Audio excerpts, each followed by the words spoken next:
Chapter 14. Fall 7 times, stand up 8.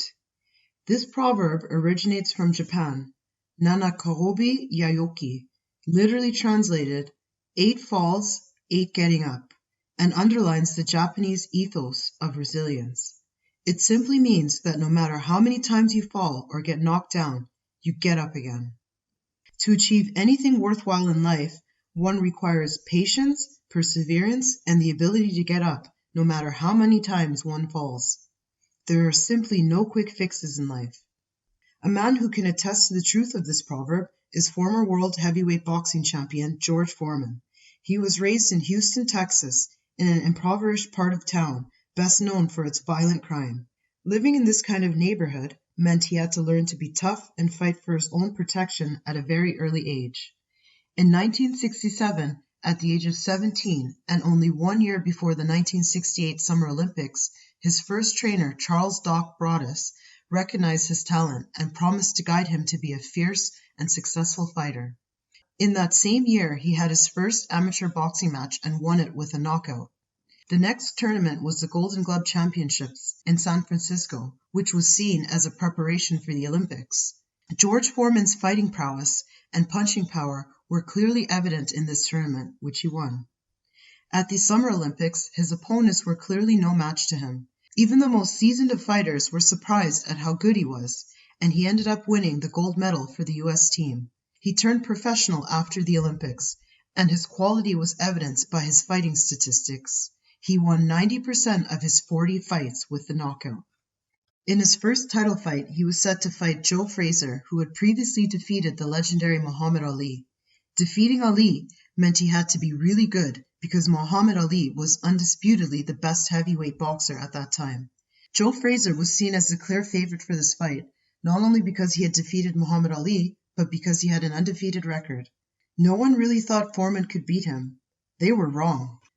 George resoundingly dominated the fight and knocked Frazier off his feet a total of 6 times. He ended up winning through a knockout. Foreman's surprising major fall. After his win against Frazier, there was a huge demand for a fight between him and Muhammad Ali. The two professional boxing associations at that time, the WBC and the WBA, agreed to set up a fight between these two boxing greats. The fight was set for October 3, 1974, in Kinshasa, Zaire, now called the Democratic Republic of the Congo. Muhammad Ali's team was apprehensive about the fight because Foreman's winning streak was simply amazing, and he was younger than Ali. Most people thought it was a given that Foreman was going to win against Ali in the Rumble in the Jungle, as the fight was dubbed. One media commentator said, "The time has come to say goodbye to Muhammad Ali, because honestly, I don't think he can beat George Foreman." The pundits were all wrong. Ali knew that Foreman's major weakness was his lack of stamina, and so his strategy was to drag the fight to as many rounds as possible. Every time Foreman threw a couple of his furious, feared punches, Ali would mostly lay on the ropes of the ring to avoid falling, guard his face, and try to duck the punches. This strategy worked because as the fight dragged on, George Foreman became more tired because of the many punches, including the misses he was throwing at Ali. Before this fight, he had won all his previous fights within 3 rounds. This fight lasted 8 rounds, and with Foreman's stamina waning, Ali saw his chance and attacked. He knocked Foreman down in round 8. This was a surprise defeat for Foreman because he was the clear favorite. On his return to the States, George Foreman realized just how much the unexpected defeat against Ali had affected him psychologically. He had a lot of self-doubt and was basically angry at everyone. He was angry at his coaches and his entire team. He felt betrayed for some reason. To add insult to injury, the media was openly in doubt of his tactical abilities, even though they agreed he was a fierce fighter. He had hit rock bottom after years of going upwards. Getting back to his feet. 15 months after his humiliating defeat in Africa, George Foreman was ready to fight his first opponent in Las Vegas, Nevada at the Caesars Palace Sports Pavilion. He was set to fight against Ron Lyle, who, like many other heavyweight boxers at that time, did not fear George Foreman as much as they had before his loss to Ali.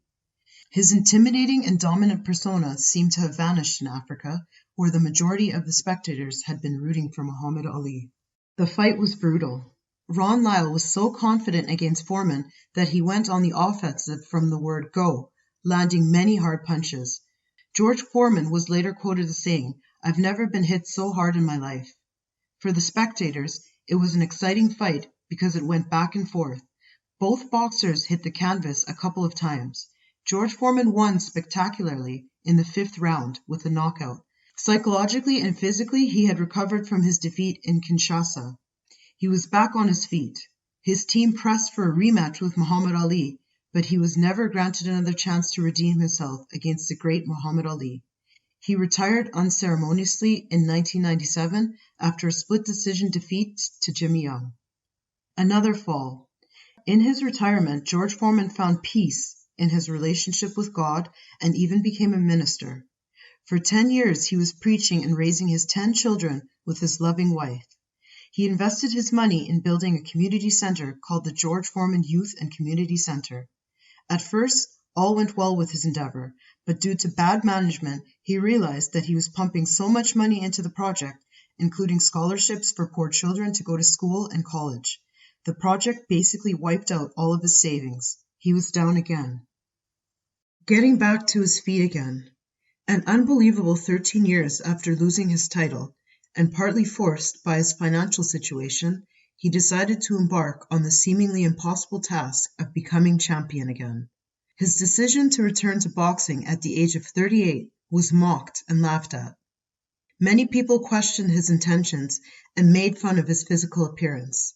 George Foreman did not let all this negativity affect him in any way. He started by fighting against fairly unknown fighters to build up his confidence and get in shape for his goal of becoming world champion again, thus proving his critics wrong. As the quality of his opponents got better and he beat them, his critics started realizing that his intentions were really serious.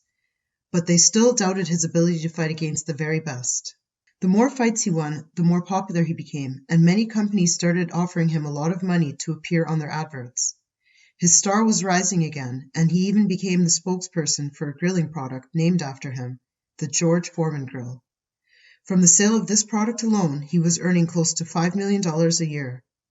7 years after his comeback at the age of 45, he was set to fight world champion Michael Moorer, who had actually defeated Evander Holyfield to attain the title. This was Foreman's greatest challenge since returning to the ring, and probably his last chance to regain the title he had last won 20 years before. Michael Moorer, at only 25, was the undisputed heavyweight champion and the clear favorite to win this fight. Foreman proved everyone wrong. Most pundits predicted he would be defeated within 3 rounds. The fight lasted 10 rounds, and George Foreman knocked down Michael Moorer to become the oldest heavyweight champion at the age of 45. Here is a man who fell many times but kept on getting up, and his resilience was rewarded. The reason most people stay down instead of getting up after falling is because they feel inadequate and fear falling again because of a fear of criticism.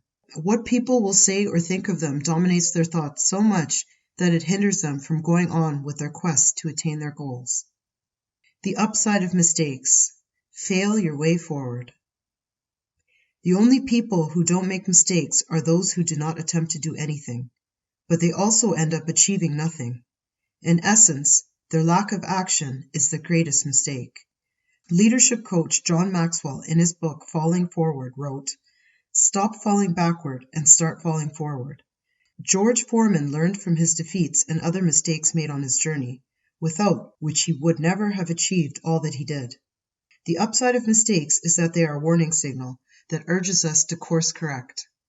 Without these warning signals, we would keep going in the wrong direction. Falling down is not a tragic thing, but staying on the ground after falling is. It doesn't matter how many times you fall. If you get up, your chances of attaining your goals are much higher than if you stay on the ground. Study the lives of the most successful people in different fields, and you will certainly find that they have one thing in common: resilience. They failed again and again, but pressed on until they reached their goals. The power of self-forgiveness. I have certainly personally fallen into the trap of criticizing myself for a long time for having failed in the past. You probably know that inner voice that says, "How could I be so stupid? Why did I not see that coming?"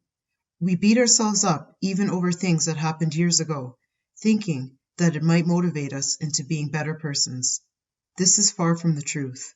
Studies actually show that, contrary to popular belief, forgiving yourself after making a mistake makes you much less likely to repeat the same mistake. Whereas, if you continually criticize yourself, you are more likely to repeat the very thing you are agonizing over. In the heat of the moment, most people will certainly be angry at themselves for making a mistake, but that's not the issue here.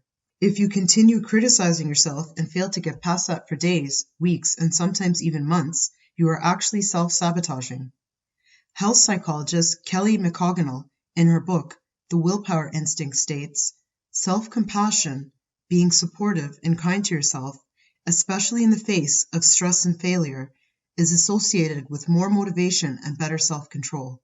The inner voice of self-criticism causes the brain to focus on the failures, which we brood over to validate our dominant thought. Here's the thought: forgive yourself. Let go. Continually criticizing yourself is also a way of indirectly saying, how could I not be perfect? We all strive for perfection, but we all know that as humans, we will always be bound to fail or make mistakes, and there is nothing wrong with that. It is part of being human. You cannot change the past. A common phrase we hear, or even may say ourselves, is, if only I could turn back time. Well, the reality is, you can't. Yes, you made a mistake, and yes, you wish it had not happened. Spending your time and energy on things of the past that cannot be changed is a waste of these valuable resources. And wisdom dictates that you focus these resources on what you can do to influence the present as you progress towards the future. I once invested in a business that did not turn out well, and for a long time I kept on thinking about it, wishing I could turn back time and undo my mistake. It then dawned on me that I have absolutely no influence on the past in terms of being able to change it, but that I can use the lessons I learned from that mistake for my present and future endeavors. Our brains can only focus on one thing at a time. It is therefore more productive to focus more on what you can influence than on the past, which you cannot change, or the future, which is not yet here.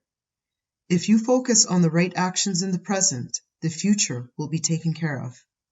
You make mistakes. Mistakes don't make you. There is a very big difference between making a mistake and identifying with the mistake.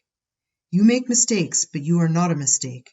To your subconscious mind, there is a big difference between saying, I failed, and I am a failure. In the former, you are simply acknowledging that you made an error, while in the latter, you are connecting failure to your identity, saying that my whole being is an error. In this case, you will subconsciously keep on acting accordingly, and every failure will be a confirmation to you that this is a part of who you are anyway. Reject self-pity and bitterness.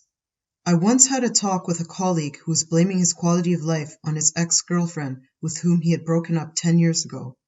He had sacrificed a decade of his life hanging on to something of the past and going into self-pity by seeing himself as the victim who was wronged. The sad truth in such cases is that even if one was wronged, holding on to grudges for that long or harboring bitterness does not punish the other person. Rather, it becomes toxic to the person holding on to the grudge. It is like staying on the ground after falling while everyone moves on. The human body also reacts to negative emotions like bitterness in a negative way. Bitterness has been known to lead to ailments such as stomach ulcers and insomnia.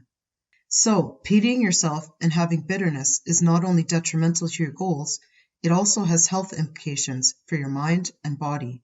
Yes, the actions of others may knock you down, but the right reaction is to learn from the experience, get up, and move on. There is nothing like something for nothing. One of my mentors once told me that success is simple, but not easy.